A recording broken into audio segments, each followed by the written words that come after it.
Press KT.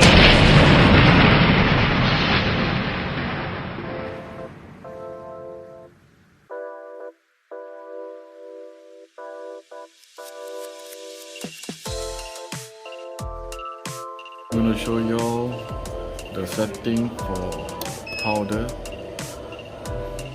for this machine, for this coffee vending machine, Gaia GT.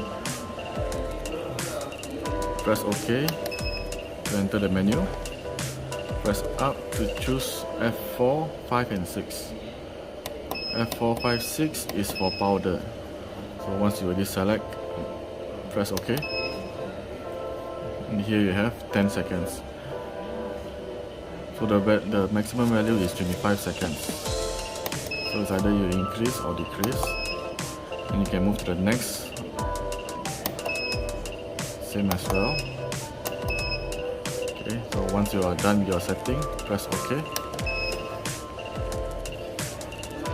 And move on to the next one.